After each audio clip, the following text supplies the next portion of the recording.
Bonjour à toutes et tous, je suis Guillaume et on se retrouve bien évidemment sur ma chaîne La Chambre Noire de Goupil, plutôt en extérieur avec beaucoup de vent.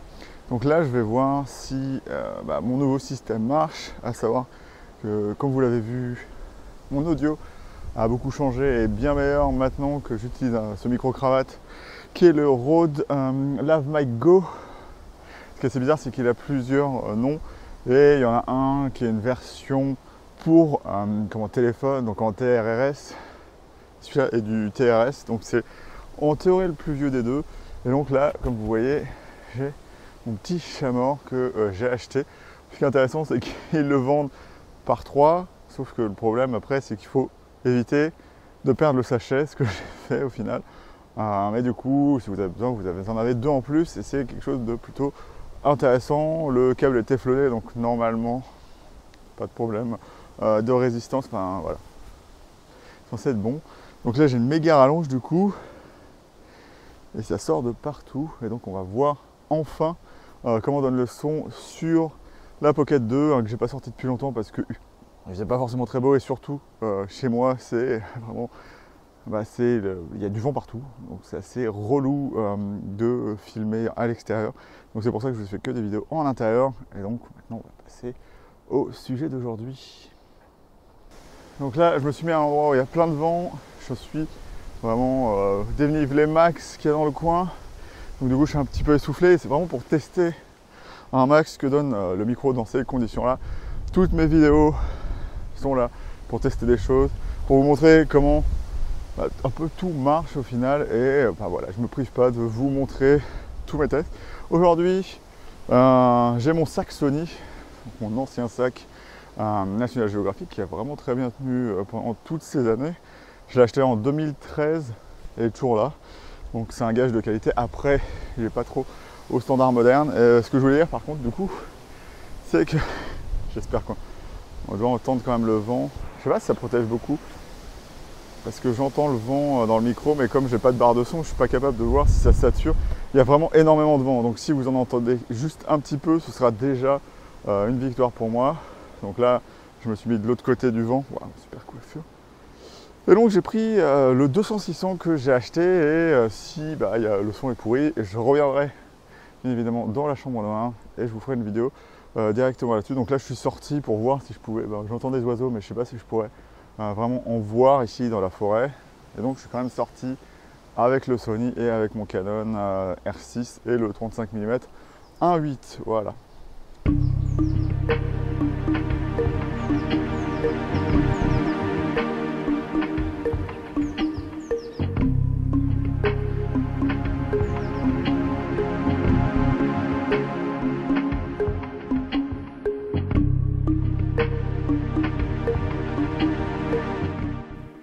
On recommence, hein. Je vous ferai une petite vidéo sur le R6 avec un moniteur externe. Il y a des choses assez intéressantes comme le moniteur, le R6 se met en veille alors qu'il ne devrait pas, hein, vu que ton but c'est d'enregistrer. Mais je vous ferai une vidéo là-dessus. Donc on revient ici du coup dans la chambre noire parce qu'il y a vraiment beaucoup de vent. Je vais quand même analyser les rushs du R6, notamment le son, et voir si c'est quand même utilisable en extérieur. Comme ça je pourrais faire beaucoup plus de vidéos parce qu'il y a vraiment des tempêtes de vent ici, et donc dès qu'on sort, et d'ailleurs c'était un problème parce que j'ai quelques exemples de photos aujourd'hui, mais comme il y a beaucoup de vent, les oiseaux ne sortaient pas trop des arbres.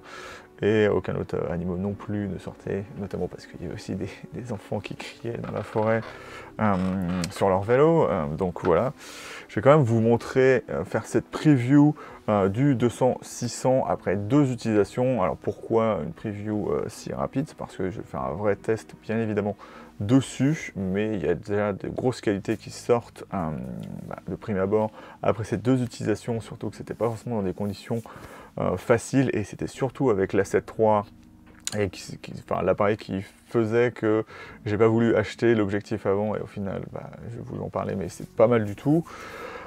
Et donc je vous fais un test dans un moment, donc vous n'en entendrez pas parler pendant un moment, et donc je vais vous dire, si vous ne voulez pas avoir de test vraiment précis, vous pourrez vous faire directement un avis sur cette optique. Si vous me voyez regarder un peu de l'autre côté, c'est que mon moniteur est là, donc j'ai un setup assez bizarre où du coup j'ai la table mini d'un côté, j'ai l'ordi juste en face de moi, donc vous me verrez regarder peut-être un petit peu l'ordi, et donc je vais vous montrer des exemples, mais déjà on va un petit peu parler de l'optique. Donc ce qui va bien évidemment être intéressant avec cette optique Sony, c'est le range, 200, 600, donc même si c'est à 5.6, 6.3, ça reste quand même quelque chose d'assez intéressant. C'est vrai que les téléobjectifs, on aimerait tous qu'ils fassent tous f2.8 parce que si vous ne le savez pas, plus votre angle est serré, plus vous pouvez avoir soit beaucoup trop de lumière, soit pas assez.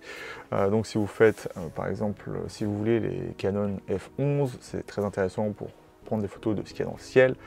Mais par exemple, prendre des photos dans des parcs naturels d'animaux où il y a des arbres derrière, c'est peut-être un petit peu compliqué. Et c'est vrai qu'avec le Sony, on se retrouve facilement à 10 000 ISO, mais ça reste quand même assez qualitatif. Et pour le prix que c'est, il n'y a pas vraiment d'autre choix. C'est d'ailleurs ce qui m'a fait la prendre, parce que par exemple, il n'y a pas d'option chez Canon équivalente à 2000 €. On se retrouve juste sur les RF, parce que je ne vais pas parler des EF, puisque voilà, au bout d'un moment, vous pouvez acheter des EF, mais ça va, au fur et à mesure du temps, il y aura beaucoup moins d'intérêt d'acheter des EF, puisque bien évidemment, ils vont perdre en valeur, alors que les RF resteront à une valeur constante. Donc si vous voulez revendre vos optiques, ce sera quand même plus intéressant d'utiliser des RF, et le seul concurrent qu'il va y avoir en monture RF, c'est le 100-500, F5, 6, 7, 1 ou 4, 4, 7, 1, je crois que c'est un truc dans le genre, 4, 5, 7, 1. Et le problème de cette optique, c'est qu'il n'y aura sûrement jamais de 200, 600, parce que le 500 va jusqu'à 7.1, c'est une optique de qualité qui est assez chère, et je ne les vois pas faire une optique moins chère qui pourrait être un peu trop concurrencer leur 100-500. Donc pour moi, chez Canon, il n'y aura jamais cette option-là. Il y aura peut-être apparemment un jour ça chez Nikon. Et donc c'est pour ça que je l'ai acheté, pour aussi attendre le A7 IV qui n'arrive toujours pas. Et donc moi, j'étais assez fébrile vis-à-vis de l'A7 III, et ça fonctionne vraiment très très bien. Donc je vous montrerai quelques exemples pour que vous figuriez ou pas que si vous trouvez ça intéressant ou pas. Ce sera toujours mieux bien évidemment sur un A7R IV. Au moins en piqué, parce que au niveau des ISO, ce sera sûrement mieux avec l'A7 III. Donc, sur la 7.3, en fait, le seul problème qu'il va y avoir, c'est qu'il n'y a pas le real-time tracking, mais la plupart du temps, ça marche vraiment très très bien. Dès qu'il y a du mouvement, il prend les oiseaux vraiment très très bien. Le seul problème qu'il va y avoir, c'est comme il n'y a pas forcément d'autofocus, il n'y a pas d'autofocus sur les oiseaux, il ne va pas forcément prendre tout le temps la tête, donc c'est juste ça il faudra faire attention, mais à la distance où c'est souvent quand même assez intéressant. Ce qui est vrai avec l'optique, c'est qu'elle est vraiment très très grande quand on la regarde. Moi je pensais que ce serait quand même très grand, ça rentre dans la plupart des sacs 30 litres. Même il faut faire de la place à l'intérieur. Moi je l'utilise avec mon sac, comme je vous l'ai dit, National Geographic, et ça rentre dedans. Par contre, le problème c'est que je peux plus avoir, par exemple, je me trimballe. Voilà, l'optique reste là. Je me travaille toujours avec un petit sac où j'ai une power bank, mes boîtes à batterie, plein de trucs dans le genre, des câbles, bien évidemment, si j'ai besoin de me connecter à un ordi, ça me permet, j'en ai un pour le Sony, un pour le Canon. Et donc là, je peux pas mettre ça, donc c'est un petit inconfort, mais bon, voilà, on fait pas d'omelette sans casser des œufs. Si vous voulez un téléobjectif, ça sera au moins aussi gros que ça, et pour un zoom 200-600, c'est pas vraiment si gros que ça, désolé, j'essaye de faire en sorte que l'appareil photo ne tombe pas par terre, puisque là, il est en gros sur mes affaires de camouflage. Donc de ce côté-là, on ne peut pas faire une optique très petite, donc ça reste quand même intéressant. L'intérêt que ça a par contre, c'est que contrairement à beaucoup d'optiques comme ça, comme l'ouverture n'est pas très grande, on a un filtre de 105 je crois, ou de 95, je ne sais plus, je vous remettrai ça, mais ce que ça fait, c'est que lorsque vous êtes dans un affût, souvent vous pouvez quand même passer le pare-soleil dedans et vous faire un appui, ce qui n'est pas forcément le cas avec les optiques genre des 500 f4 ou des choses, même un 300 f2.8 aura comment dire ça, une lentille frontale beaucoup plus grosse que ça. Donc c'est un peu pratique de ce côté-là. Et niveau qualité, c'est vraiment une très très bonne optique G. Il n'y a rien à dire là-dessus. C'est très très bien. Il y a 3 boutons personnalisables. Moi je le mets sur l'autofocus manuel. Bon, il faut que je m'habitue parce que le problème c'est qu'il y en a en dessous. Donc je l'appuie souvent et je me retrouve en focus manuel. C'est quand même dommage que par rapport aux appareils Canon, mais c'est surtout les Sony comme ça, on n'est pas sur l'autofocus une possibilité d'utiliser la bague de mise au point en même temps. Mais sinon, tout est vraiment de qualité. Le pare-soleil est en plastique, mais comme vous le voyez, ce qui est intéressant, c'est qu'on a du caoutchouc autour, donc vous pouvez le poser sur n'importe quelle surface.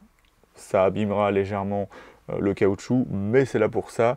Donc ça reste quand même quelque chose de bien. Alors, voilà, moi, j'utilise toujours ça comme ça, parce qu'il y a beaucoup de gens qui vont dire « Oui, mais regardez, la bague de mise au point, elle est au niveau du collier de trépied. » Oui, sauf que voilà, vous l'utilisez comme ça et vous n'avez plus de problème, puisque un collier de trépied, c'est fait pour être utilisé avec un trépied. Donc quand vous n'avez pas de trépied, vous n'avez pas besoin d'avoir le collier qui traîne en dessous. Et l'avantage que ça va avoir, c'est que moi, quand je le trimballe, je le prends comme ça, souvent avec le pouce au-dessus pour bien sécuriser. Et en fait, je peux me balader, passer au-dessus des branches et de tout ça. Et il n'y a aucun problème avec. Niveau autofocus, il n'y a aucun problème, il est vraiment très rapide et il est vraiment très très silencieux. Je me souviens de l'époque où, d'ailleurs je l'ai quelque part ici, mais je ne vais pas vous le montrer, vous l'avez vu dans ma vidéo des pare-soleil, j'ai mon 300 f4 AFS DIFED qui faisait vraiment beaucoup de bruit, et les moteurs de cette époque-là, ils avaient la réputation de un peu mourir. On n'est pas là pour parler de ça, mais l'optique est vraiment très très silencieuse, c'est vraiment intéressant de ce côté-là. Le seul problème, c'est qu'on a un A7 III derrière, et moi, comme j'utilise tout le temps le déclencheur manuel, que ce soit au premier premier rideau, donc ça fait plac, et donc les oiseaux l'entendent, mais l'optique, l'autofocus ne gênera pas au moins les photographes avec qui vous êtes, alors que lorsque j'avais le Nikon, je dérangeais plein de monde. Ce qui va vraiment être surtout très intéressant avec cette optique, j'en ai peut-être déjà un peu parlé, c'est le prix 2000 €. Ça varie un peu, récemment c'était à 2000 €, maintenant c'est à 2099 €, donc il revient au prix auquel il était lancé. Donc il ne perd pas de valeur, donc c'est quand même quelque chose d'intéressant si vous voulez le revendre. Mais il y a, comment dire ça, il n'y a rien à ce niveau-là qui peut, être de même qualité. Ce qui va y avoir d'intéressant par rapport à ce que fait Sigma. D'ailleurs, je crois qu'ils n'ont pas encore de monture mirrorless d'un équivalent en 150-600, mais c'est vraiment que le zoom est interne. Et en parlant de zoom, ce qui va vraiment être intéressant, c'est bien évidemment d'avoir ce quart de tour seulement pour avoir toute la plage du zoom. Le seul truc qui peut être un petit peu problématique, c'est que le zoom se tourne facilement. Donc, suivant les personnes, ça sera intéressant ou pas. Ça arrive que lorsque vous le tenez, vous bougiez cette bague de zoom. Donc, ça peut être un problème pour vous. Donc voilà, il faut juste faire attention avec ça. Mais niveau prix et niveau qualité, vous n'aurez rien d'équivalent. Et même si vous utilisez une optique réflexe Sigma ou Tamron, par exemple, le nouveau Tamron, il est que jusqu'à 500, donc ça reste excellent de ce côté-là. Et ce qui va y avoir, l'intérêt que va avoir une optique à zoom interne, c'est qu'elle a virtuellement toujours la même répartition.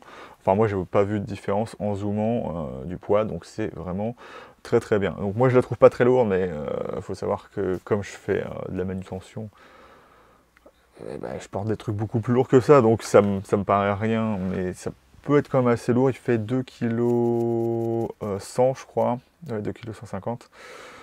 Donc c'est pas non plus très très lourd. Pour exemple, un 300-8 Canon fait 2,4 kg, et si vous voulez arriver à 600, il faut ajouter le doubleur, ce qui rajoute du verre, donc un petit peu de poids. Donc voilà. C'est tout ce que j'avais à dire. Je vais peut-être parler légèrement de l'optique, des optiques. Moi, ce que j'ai constaté, c'est que comme tous les téléobjectifs, c'est de qualité, sauf que bien évidemment, si vous exposez mal et que vous vous retrouvez avec un ciel blanc, vous aurez des franges chromatiques. Ces optiques-là sont souvent sujets à ça et c'est très difficile à corriger. Donc exposez bien, il n'y aura pas de problème. Le seul truc que j'ai pu constater d'un peu problématique, mais qui peut se corriger en automatique, pas forcément très bien, mais si vous faites en manuel, c'est possible. C'est il y a un peu beaucoup de vignettage même à 6.3 à 600, mais à part ça, enfin, le piqué est généralement très bon. Et du coup, je vais vous montrer un petit peu quelques images que j'ai prises avec. Donc c'est des images, il y aura quelques images retouchées, mais pour que vous vous figuriez, c'est des images souvent brutes. Alors c'est peut-être dû à l'exposition de la 7.3. Mais enfin voilà, des fois, il y aura peut-être des corrections à faire, mais ce qu'il faut savoir, c'est que les capteurs Sony, ça range très bien de ça, et donc je vais au moins vous montrer le piqué et enfin ce qu'on peut faire avec un S7 III, avec cette optique. Donc voilà, je vais vous montrer ce que j'ai fait déjà aujourd'hui. Donc il n'y a pas beaucoup de photos, parce que comme je vous l'ai dit, il y avait beaucoup de vent, donc voilà, on se retrouve avec des choses. On va aller dans le développement pour qu'on voit. Donc voilà, c'est juste des photos pour qu'on voit waouh de loin. Donc là, c'est un peu parce que j'étais pas assez rapide. Voilà, j'étais à 1/640e. Donc là, j'étais en une priorité ouverture, ce que j'aurais pas dû faire. On va juste voir si on a un petit oiseau. Donc là, j'ai voulu prendre, mais évidemment, le bourdon était un peu trop loin. Je croyais en avoir pris plus de ça. On a des petits yeux, donc là, comme vous voyez, c'est flou. Là, c'est net. Sauf que il a préféré prendre, voilà, c'est ça, le fait de ne pas avoir la détection des animaux. On est quand même un peu flou parce que j'étais au 1/500e de seconde. Voilà. Mais vous voyez qu'il arrive quand même à bien avoir l'oiseau. Donc si je vous montre pas forcément de retouche avec, c'est que mon moniteur me montre ça d'une autre façon qu'ici. Donc c'est légèrement surexposé, je pense. Si c'est sous-exposé, parce que j'avais mis à moins 1,3. Donc là, c'est bien mieux. Hop. Hop là. Donc je vous montrerai des images mieux tout à l'heure, donc un peu de patience. Mais là, on est vraiment très très loin. Donc tac, tac, tac. Vous était là, c'est dommage, il est pas très net. Je suis à combien de pourcents là? Je suis à 200, on va mettre à 100, voilà, pour que ce soit un peu moins sale pour vos yeux. Hop, donc voilà, c'est quand même pas mal net, juste pour la distance. Voilà, donc on voit bien quand même qu'il a un petit insecte, un gros même. Hop. Tac, tac, tac. Mais c'est vraiment, quand il y avait beaucoup de vent, donc là voilà, on voit quand même qu'on peut avoir des choses quand même assez nettes avec. Donc là, on a un petit pinçon des arbres. On va juste voir si on peut déboucher les noirs pour que vous le voyez un peu mieux. Hop. Voilà. Donc vous voyez, les fichiers Sony, ça passe très bien, le débouchage des ombres. Avec, c'est sûrement le fait que les roses soient très très épais. Donc il y aurait sûrement un peu plus de retouches à faire que ça. Mais ce qui est un peu dommage, c'est que j'ai passé pas mal de temps à essayer de chasser un oiseau très très commun. Mais bon, ça entraîne un peu à voir les oiseaux. Là, on peut encore voir, hop, en mettant un petit peu beaucoup même. Voilà. Et on va faire un peu la même chose avec les noirs. Voilà, pour qu'on le voit un petit peu mieux. Voilà, c'est quand même vraiment net, surtout avec la 7.3 qui n'a pas vraiment le meilleur tracking du monde, qui n'a pas le real-time tracking, je vous le rappelle. Donc ça peut être vraiment que mieux avec d'autres optiques. Donc c'est quand même assez cool. Donc là, j'ai pris quoi en photo? Oui. Là, par contre, on a un bon exemple de c'est flou. Voilà, parce que l'oiseau, il doit être ici. Mais toutes les optiques peuvent faire ça, bien évidemment. Donc on a encore ce petit pinçon. Voilà, j'en ai des bien mieux. Et là, c'est... donc voilà, c'est un peu... vous pouvez vous rendre compte de la stabilisation ici, parce qu'elle est prise... Bon, j'étais pas très loin non plus. faut pas décoller. Hein. J'étais à 1/320e de seconde, donc voilà, c'est plutôt stable. À 600 mm, hein, je le rappelle. Donc on arrive quand même à avoir des images assez correctes d'une musaraigne. Je ne sais pas si elle est morte piétinée ou si un animal l'a tuée et l'a laissée là. Hop, donc ça c'est un camion. Donc on va aller voir quelque chose de peut-être un peu plus intéressant avec ce que j'ai fait la fois d'avant. Donc on va aller directement là où je veux. Parce qu'il y a plein de trucs pas intéressants. Voilà, on va aller là. Hop, donc ça c'est Madame Pinson, hein, puisque voilà. Et vous voyez que c'est vraiment très piqué de ce point de vue-là. Il y a pas, voilà, on peut dire que là, et ça marche beaucoup mieux, pour dire, hein, juste comme ça marche quand même bien mieux qu'un Z6, hein, parce que le Z6 n'aurait, le Z6, en fait. Là où je dis que le A7 III est quand même vraiment très bien avec cette optique, c'est que je ne sais pas comment a fait Sony, mais même s'il n'a pas, en fait, en gros, là, virtuellement, il n'a pas de tracking sur les animaux, mais il a compris qu'il devait prendre l'oiseau, alors que, typiquement, si j'avais été sur le Z6, j'aurais été obligé, de faire le focus ici et j'aurais jamais eu l'oiseau net. J'ai déjà fait plein de mélanges bleus comme ça et ça marchait pas aussi bien. Et donc voilà, c'est vraiment super net. Je suis vraiment bien. Du coup, je suis bien content de ce que ça donne. Donc d'ailleurs, je vais peut-être laisser ça un petit peu comme ça là pour pouvoir faire mon thumbnail avec. Donc juste pour vous déranger 10 secondes. Et donc voilà, on peut voir d'autres exemples d'oiseaux. Donc voilà, c'est pas pris au moteur, hein, enfin à la rafale, parce que, bien évidemment, le problème qu'on peut avoir lorsqu'on a un A7 III, c'est comme c'est pas un appareil photo de dernière génération, il y a un peu de lag qui peut arriver dans le viseur, donc c'est vraiment juste pris à la suite.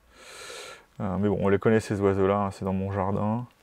Donc, même s'ils avaient un peu peur du déclenchement de la 7.3 qui fait beaucoup de bruit, c'est principalement ça qui va déranger, hein, lorsque vous utilisez cette optique.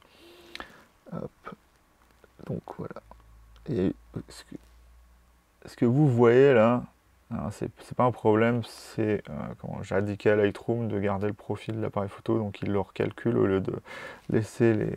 Donc là, il mange des graines de tournesol. Et ce qui est assez marrant avec cet oiseau, juste pour la petite histoire, c'est que cette femelle est vraiment très propre, elle pose les graines sur le côté, alors que le mâle en fout partout, et que tous les autres oiseaux en foutent partout. Elle fait vraiment bien son travail. Donc voilà. Là aussi, chez nous, on a des mésanges qui nichent là, du coup, et donc voilà. Donc il n'est pas net parce que, voilà, il a dû prendre là, donc il doit être net juste sur la huppe. Mais là, on est net. Par contre, il n'est pas très propre, hein, cet oiseau. Et ce qui est marrant, c'est que, voilà, on a beau être là tout le temps, lui, il fait toujours son malin, en mode « vous rentrerez pas chez moi !» Parce que des fois, il va avoir la huppe levée. Voilà, c'est juste pour vraiment vous montrer ce que ça donne. Donc, elles sont pas forcément... Voilà. Donc, celle-là a été retouchée et recadrée, il me semble. Voilà. Donc on est vraiment pas là. C'est laquelle celle-là? Tac. Parce qu'il y en a une, elle a été... comment dire ça? Comment ça s'appelle?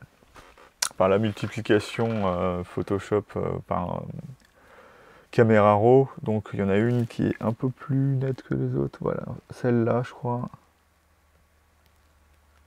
Ou je sais plus laquelle. Il y en a une des deux, ça doit être celle-là, parce qu'elle est un peu plus grossie.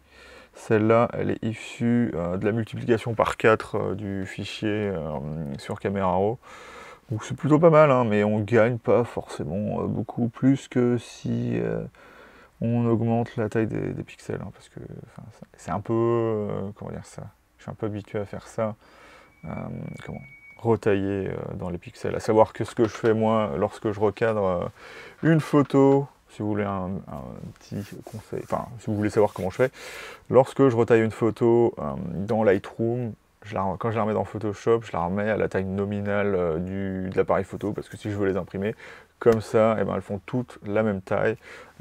Et donc, généralement, j'ai pas trop de problème avec ça. Il faut faire attention, surtout au nombre de DPI et comment dire, à la façon de faire la correction pour que ça devient tout le temps le plus flou, mais vous pouvez avoir moins de problèmes à l'impression si vous faites bien attention à pas juste grossir, si vous vous débrouillez pour un peu baisser les DPI en même temps que vous faites ça. Enfin, il y a plusieurs techniques. Moi, j'ai eu l'habitude de faire ça parce que j'ai souvent fait des images à partir de fichiers Google qui ne faisaient pas une très grande taille, jusqu'à même les scanner pour pouvoir avoir une plus grande taille après.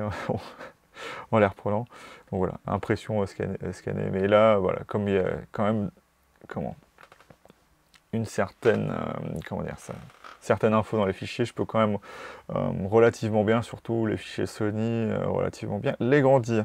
Donc on va quand même aller un petit peu plus dedans. Et voilà. Donc là on a le fichier de base. Hein, et là. Donc là on a un moyeu qui est flou, voilà, puisque voilà.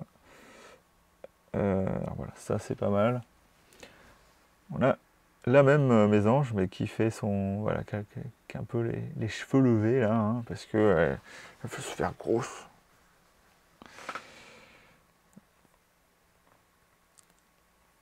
Et donc ça c'est le pinceau mâle du coup, et comme vous voyez, on a vraiment toutes les plumes et tout ça. Et donc ce sera.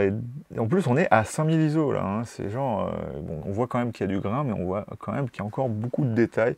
Donc je vais aller un peu plus vite et essayer de vous montrer quelque chose d'un peu plus peut-être intéressant. Enfin intéressant. La photo n'est pas forcément très intéressante. Donc ça c'est une thune Greb, voilà, qui est pas mal hein, aussi, encore une fois. Tac, tac, tac. Alors, il pleuvait, et donc ce qui est assez intéressant avec les oiseaux, c'est que plus il fait moche, plus vous en trouverez, parce que ils savent que vous ne serez pas là. Voilà. Et donc, voilà, on a un petit martin pêcheur. Voilà, je vais vous laisser un peu là-dessus. Donc, voilà. Je vais vous montrer. Voilà, vous voulez voir un petit peu d'image de martin pêcheur. Je vais vous laisser un petit peu tout ça. Voilà, c'est vraiment pas mal. Alors là, je crois qu'il est en train de se nettoyer. Hein, il chassait. Si, il chassait là. La fois d'avant, il se nettoyait. Donc là, il doit. Et donc, ce qui est assez intéressant là, c'est que comme il fait pas beau, mais comme on a des arbres derrière, on a de la couleur, et donc ça donne du contraste à l'image. Donc encore une fois, hein, je ne verrai pas si la vidéo finale ressemblera plus à ce qu'il y a sur mon écran d'ordi ou ce qu'il y a sur le moniteur. Je pense que c'est plus à mon écran d'ordi, mais on a quand même du contraste et tout ça. Et c'est vraiment ce que j'aime hein, avec cette optique, hein, c'est qu'on a toutes les qualités Sony dans un téléobjectif qui fait que 2000 €. Ça vous paraît beaucoup, hein, 2000 €, mais ça reste quand même vraiment très très bien et très très contenu comme prix, et je suis vraiment très étonné de la qualité qu'il a. Donc voilà, je suis vraiment content de ce téléobjectif, même si c'est un zoom et que je suis pas trop zoom en général, ça reste vraiment quelque chose d'assez intéressant. Il est assez unique dans son positionnement, Sony, je ne sais pas comment ils font pour gagner de l'argent avec cette optique, mais elle est vraiment très très bien. Donc moi je vais vous laisser là-dessus, hein, parce qu'on est déjà à 24 minutes de vidéo, donc ça fera une vidéo de 30 minutes. Mais voilà. J'espère que vous avez aimé cette vidéo. Donc si vous êtes resté jusqu'à là, bien évidemment, je vous engage à liker cette vidéo et à vous abonner si vous voulez voir d'autres vidéos Sony, ou même si vous voulez voir d'autres vidéos Sony ou Canon, ou les deux comparés, hein, parce que avec les améliorations des Canon, et ben, quand la 7.4 va arriver, et ben, il y aura du gros fight, et je pense que ce sera assez intéressant. Bien évidemment, hein, je ferai tout pour faire en sorte de ne pas mettre des jugements de côté, comme je préfère telle couleur ou telle couleur. C'est vraiment les capacités de l'appareil photo et ce qu'on peut faire avec que j'essaye de mettre en avant dans mes vidéos. Donc je vais vous dire salut et à bientôt dans la chambre noire de Goupil. Allez! Non, tu veux pas?